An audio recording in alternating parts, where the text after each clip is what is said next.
Pasca erupsi Sabtu malam, pengamanan menuju zona merah Gunung Agung di Karangasem diperketat. Warga juga mulai memakai masker untuk menghindari dampak abu vulkanik, sementara di Bandara Internasional Ngurah Rai beberapa maskapai penerbangan asing batalkan penerbangan.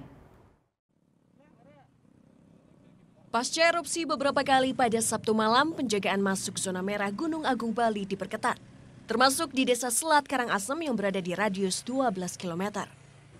Desa ini merupakan salah satu pintu masuk menuju zona merah. Polisi periksa kendaraan satu persatu dan beri peringatan larangan jika ingin masuk zona merah. Sebagian besar warga juga telah memakai masker untuk menghindari dampak yang ditimbulkan oleh abu vulkanik.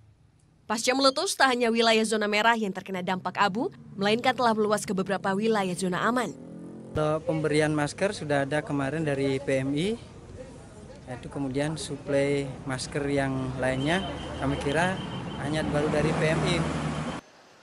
Sementara di Bandara Internasional Ngurah Rai, 4 maskapai asing memilih untuk membatalkan penerbangannya menuju Bali, yakni Jetstar dari Singapura, Cathay Pacific dari Hong Kong, Malindo dari Bangkok, dan Hong Kong Air dari Hong Kong.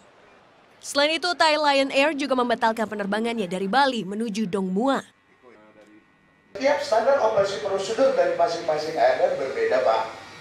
Garuda yang domestik internasional jalan terus, gitu Pak. Emirat, saya tanya, ada nutup nggak? Enggak Pak, saya jalan terus. Sepanjang belum ada declare dari pemerintah, saya tetap melakukan penerbangan. Pada Sabtu malam, Gunung Agung kembali erupsi dan mengeluarkan abu vulkanik. Erupsi yang bersifat magmatik ini sempat mengeluarkan sinar panas yang dinyatakan adalah lava. Meski demikian, erupsi kali ini masih belum mengeluarkan awan panas dan lahar. Tim Liputan melaporkan untuk NET. Udah selesai kan nontonnya? Nah, jadi jangan lupa buat like, komen, dan subscribe ya.